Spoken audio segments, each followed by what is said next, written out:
নমস্কাৰ মই অংকিতা আপোনালোক সকলোকে পুনৰবাৰ স্বাগতম জনাইছো বিধানসভাৰ শীতকালীন অধিৱেশনৰ আজি প্ৰথমটো দিন আৰু আজি প্ৰথমটো দিনতে উত্তপ্ত হৈ পৰিল সদন আৰু সদনৰ মজিয়াত বিৰোধীয়ে হাতে হাতে প্লে কাৰ্ড লৈ প্ৰতিবাদ সাব্যস্ত কৰা দেখিবলৈ পোৱা গ'ল তেওঁলোকৰ দাবীসমূহক অমান্য কৰা তেওঁলোকক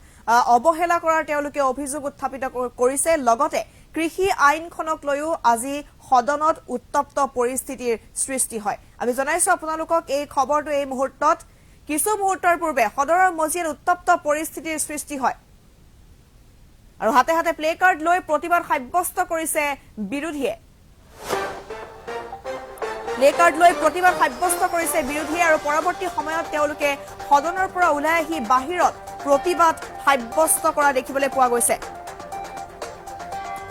আৰু বিৰোধী দল কংগ্ৰেছ আৰু এআইডিএফে 10 মিনিটৰ বাবে সদন ত্যাগ কৰিছে বিৰোধী কণ্ঠ চৰকাৰ পক্ষই ৰোধ কৰাৰ দাবীত সদন ত্যাগ কৰিছে বিৰোধীয়ে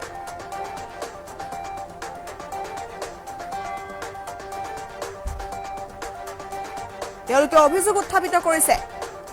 যে বিৰোধী কণ্ঠ চৰকাৰ পক্ষই ৰোধ কৰিবলৈ চেষ্টা কৰিছে আৰু সেইবাবে তেওঁলোকে সদন ত্যাগ কৰি প্ৰতিবাদ সাব্যস্ত কৰিছে হাতে হাতে প্লে কাৰ্ড লৈ সদনৰ পৰা ওলাই আহিল কংগ্ৰেছ আৰু এআইইউডিএফৰ সদস্যসকল আৰু তাৰ পূৰ্বে সদনৰ মজিয়াত তেওঁলোকে প্লে কাৰ্ড লৈ প্ৰতিবাদ সাব্যস্ত কৰা দেখিবলৈ পোৱা গ'ল আজি প্ৰথম দিনটোতে প্ৰতিবাদ সাব্যস্ত কৰিলে কংগ্ৰেছ এআইইউডিএফ আৰু কংগ্ৰেছ এআইইউডিএফ বাই বাই বুলি গীত গালে বিজেপিৰ বিধায়কসকলে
কিদৰে উত্তপ্ত হৈ পৰিছিল পৰিস্থিতি আৰু পৰৱৰ্তী সময়ত এয়া বাহিৰত আহি প্ৰতিবাদ সাব্যস্ত কৰিছে কংগ্ৰেছ আৰু এআইইউডিএফৰ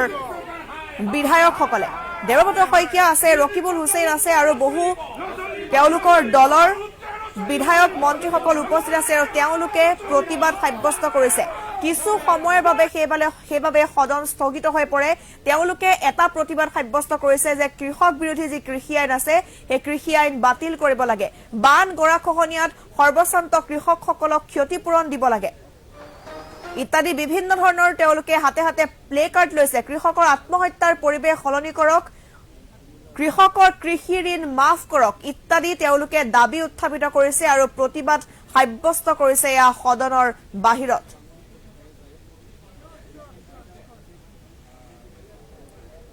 আমি দেখুৱাইছো আপোনালোকক এই মুহূৰ্তত আজি সদনতো এক প্ৰকাৰ উত্তপ্ত হৈ পৰিছে পৰিস্থিতি আৰু দেখিবলৈ পোৱা গ'ল যে এবাৰ বিজেপিৰ যিসকল বিধায়ক আছে তেওঁলোকে গীত গাইছে তেওঁলোকে কৈছে এআইইউডিএফ আৰু কংগ্ৰেছ বাই বাই ইত্যাদি তেওঁলোকে বিভিন্ন গীত গাইছে হাঁহি হাঁহি গীত গোৱা দেখিবলৈ পোৱা গৈছিল আৰু তাৰ মাজতেই প্লে কাৰ্ড লৈ প্ৰতিবাদ সাব্যস্ত কৰিলে কংগ্ৰেছ আৰু এআইইউডিএফে আজি সদনৰ প্ৰথমটো দিন আজি শীতকালীন অধিৱেশনৰ প্ৰথমটো দিন বিধানসভাৰ আৰু তাতে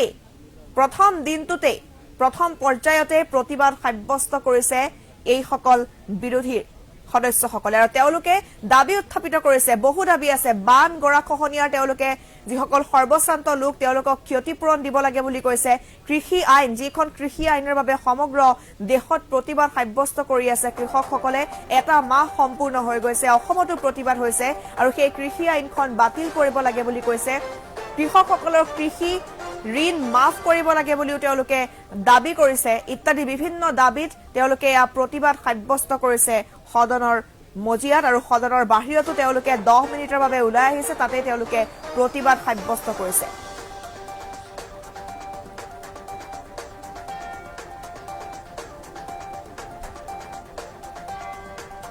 এই মুহূৰ্তত মন্তব্য আছে দেৱব্ৰত শইকীয়াৰ আমি আপোনালোকক সেই মন্তব্য শুনাব বিচাৰিছো সীমান্ত আৰু মিজোৰাম সীমান্ত তাৰোপৰি আটাইতকৈ ডাঙৰ কথাটো হৈছে যে তেখেতসকলে কৈছিল যে নতুন ভূমি আইন আনিব সকলো মানুহক মাটি দিব আৰু সেইটো কোৱাৰ পিছতো তেখেতসকলে অসমৰ বিভিন্ন অঞ্চলত কি কাৰণে আমি নাজানো চৰকাৰখনে দিল্লীৰ চাগে শাসকসকলক অসমৰ ওপৰত যেনেকৈ ব্ৰিটিছে ভাৰতীয়ৰ ওপৰত অত্যাচাৰ কৰিছিল তেনেকৈ অসমৰ মানুহক অত্যাচাৰ কৰিব বিচাৰে কিজানি সেই গতিকে কোনো বাছ বিচাৰ নোহোৱাকৈ ফৰেষ্ট ভূমিৰ নামত তেখেতসকলে আমচাঙত উচ্ছেদ কৰিলে আমাৰ চামগুৰি সমষ্টিৰ উচ্ছেদ কৰিলে আজু কোম্পানীক মাটি দিবলৈ আৰু ঠিক তেনেকৈ লাইকা দধিয়াত আজি বহুদিন ধৰি চৰকাৰে চুক্তি কৰাৰ পিছতো তাৰ মানুহক সংস্থাপন দিয়া নাই আপোনালোকে আমি যোৱা সময়ছোৱাত বিশেষকৈ অসম প্ৰদেশ কংগ্ৰেছে আমাক বিভিন্ন সীমান্ত অঞ্চললৈ পঠাইছিল আমি সীমান্ত অঞ্চলত সীমান্তত চুবুৰীয়া ৰাজ্যৰ আগ্ৰাসন দেখিছোঁ চৰকাৰখনে কয় যে ডাবুল ইঞ্জিনৰ চৰকাৰ আজি মন্তব্য শুনাইছো আমি দেৱব্ৰত শইকীয়াৰ আৰু ৰকিবুল হুছেইনৰো মন্তব্য আছে আমি আপোনালোকক সেই মন্তব্য এই মুহূৰ্তত শুনাব বিচাৰিছো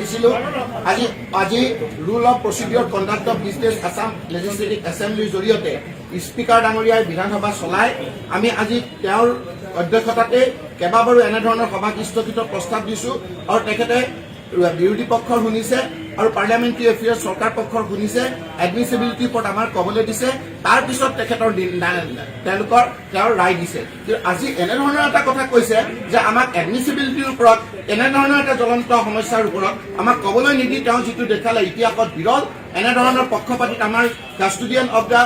হাউচ আমাৰ স্পীকাৰ আজি যদি অধ্যক্ষ মহোদয় আমাক বিৰোধীক যদি কণ্ঠটো ৰোধ কৰিবলৈ বিচাৰে পক্ষপাতিত্বমূলক আচৰণ কৰে তেতিয়া আমি ভাবিম যে তেওঁ এভৱ rule of procedure conduct of business Assam legislative assembly নহয় তেওঁ তাৰ যোগেদিহে অধ্যক্ষ হৈছে আমাৰ বিৰোধী পক্ষই ইমান দিন ৰখি আছে যাতে আমি ৰাইজৰ এই কথাখিনি উপস্থাপন কৰিব পাৰোঁ আৰু চৰকাৰৰ পৰা এটা আমি উত্তৰ পাওঁ কিন্তু আজি দেখিছে এই চৰকাৰখনে এনেধৰণৰ স্বেচ্ছাচাৰিতা যে আজি আমাক ক'বৰ কাৰণে আপোনালোকৰ ওচৰলৈকে আহিব দিয়া নাই নতুন নতুন সদায় নিয়ম যিমান পাৰে সাংবাদিকসকলকো দূৰত পঠিয়াই আছে সাংবাদিকসকলে আজি আহি পেলাই আপোনালোকে চৌহদৰ বাহিৰত আহিবলগীয়া হৈছে আমি এই কথাখিনি তাতে কৈ আমাৰ ইমান দিন বিধানসভা চলি তাতে চলিল কিন্তু এতিয়া আকৌ আপোনালোকক লগ পাবলৈ আমি বাহিৰত আহিবলগীয়া হৈছে কি কাৰণে ভয় কৰিছে এই কাৰণে ভয় কৰিছে যে তেওঁলোকে মানুহৰ লগত নাই এই চৰকাৰখন মানুহৰ লগত নাই মানুহৰ পৰা বহুত আঁতৰি আছে তেওঁলোকে উপঙি আছে উৰাজাহাজত আছে সফিষ্টিকেটেড মষ্ট সফিষ্টিকেটেড আপোনাৰ কাজু কিচমিচ খাই তেওঁলোকে চাৰ্টাৰ লৈ আজি ঘূৰা পকা কৰি আছে মাটি নাই সেইকাৰণে আমাৰ যিবিলাক গ্ৰাউণ্ড ৰিয়েলিটি যিবিলাক আমাৰ তেওঁলোকে জাতি মাটিৰ ভেটিৰ কথা কৈছিল সেই কথাখিনি তেওঁলোকে ভালহে পাব লাগিছিল যে আমি বিৰোধী পক্ষ হিচাপে তেওঁলোকক কৈছো আৰু বিশেষকৈ আজি যে আমাক কণ্ঠৰোধ কৰাৰ কাৰণে যিটো ব্যৱস্থা ইয়াৰ আগত আমি বিধানসভাত আহিছো এনেধৰণে আমি এজনৰ মোচন দিছো আমাৰ কথাখিনি শুনিছে এইবাৰ তেওঁলোকৰ বুজিব নোৱাৰা হৈছে কাৰণ তেওঁলোকে বুজি পাইছে যে তেওঁলোকে যিখিনি কথা কৈছিল সেইকাৰণে আজি আমি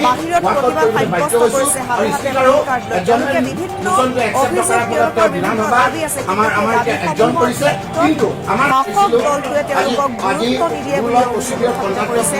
বিৰোধীৰ যি প্ৰশ্ন আছে সেই প্ৰশ্ন নুশুনে তেওঁলোকৰ দাবীসমূহ নামানে বিজেপি চৰকাৰখনে মন্তব্য কৰিয়ে তেওঁলোকে সেই দাবী উত্থাপন কৰি আজি প্ৰতিবাদ সাব্যস্ত কৰিছে আৰু পাৰ্লিয়ামেণ্টাৰী এফেয়াৰ্ছ চৰকাৰ পক্ষৰ শুনিছে এডমিছিবিলিটিৰ ওপৰত আমাৰ ক'বলৈ দিছে তাৰপিছত তেওঁৰ ৰায় দিছে কিন্তু আজি এনেধৰণৰ এটা কথা কৈছে যে আমাক এডমিছিবিলিটিৰ ওপৰত এনেধৰণৰ এটা জ্বলন্ত সমস্যাৰ ওপৰত আমাক ক'বলৈ নিদি তেওঁ যিটো দেখালে ইতিহাসত বিৰল এনেধৰণৰ পক্ষপাতিত আমাৰ কাষ্টডিয়ান অফ দ্য হাউচ আমাৰ স্পীকাৰ আজি যদি অধ্যক্ষ মহোদয় আমাক বিৰোধীক যদি কণ্ঠটো ৰোধ কৰিবলৈ বিচাৰে পক্ষপাতিত্বমূলক আচৰণ কৰে তেতিয়া আমি ভাবিম যে তেওঁ এভৱ rule of procedure conduct of business Assam legislative assembly নহয়, তেওঁ তাৰ যোগেদিহে অধ্যক্ষ হৈছে। আমাৰ বিৰোধী পক্ষই ইমান দিন ৰখি আছে যাতে আমি ৰাইজৰ এই কথাখিনি উপস্থাপন কৰিব পাৰো আৰু চৰকাৰৰ পৰা এটা আমি উত্তৰ পাওঁ। আজি দেখিছে এই চৰকাৰখনে এনেধৰণৰ চেষ্টাচাৰিতা যে আজি আমাক ক'বৰ কাৰণে আপোনালোকৰ ওচৰলৈ আহিব দিয়া নাই। নতুন নতুন সদায় নিয়ম, যিমান পাৰে সাংবাদিকসকলকো দূৰত পঠিয়াই আছে। সাংবাদিকসকলে আজি আহি পেলাই আপোনালোকে চৌহদৰ বাহিৰত আহিবলগীয়া হৈছে। আমি এই কথাখিনি তাতে কৈ আমাৰ ইমান দিন বিধানসভা চলি তাতে চলি, কিন্তু এতিয়া আকৌ আপোনালোকক লগ পাবলৈ আমি বাহিৰত আহিবলগীয়া হৈছে। কি কাৰণে ভয় কৰিছে? এই কাৰণে ভয় কৰিছে যে তেওঁলোকে মানুহৰ লগত নাই, এই চৰকাৰখন মানুহৰ লগত নাই, মানুহৰ পৰা বহুত আঁতৰি আছে, তেওঁলোকে উপঙি আছে, উৰাজাহাজত আছে, সফিষ্টিকেটেড মষ্ট সফিষ্টিকেটেড আপোনাৰ কাজু কিচমিচ খাই তেওঁলোকে চাৰ্টাৰ লৈ আজি ঘূৰা পকা কৰি আছে, মাটিত নাই। সেইকাৰণে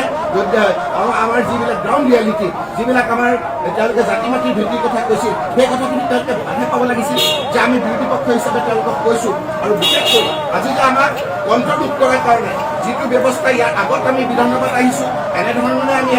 আমি এজনৰ মোচন দিছো, আমাৰ কথাখিনি শুনিছে। এইবাৰ তেওঁলোকৰ সুধিব নোৱাৰা হৈছে কাৰণ তেওঁলোকে বুজি পাইছে যে তেওঁলোকে যিখিনি কথা কৈছিল সেই কথাখিনিৰ লগত বাস্তৱত সম্বন্ধ নাই। সেইকাৰণে আজি আমি ৱাকআউট কৰিবলৈ বাধ্য হৈছো। আৰু স্পীকাৰো এজনৰ মোচনটো একচেপ্ট কৰাৰ ফলত তেওঁ বিধানসভাৰ আমাৰ এতিয়া এডজন কৰিছে। কিন্তু আমাৰ আজি rule of procedure conduct of business এছেম্বলিৰ জৰিয়তে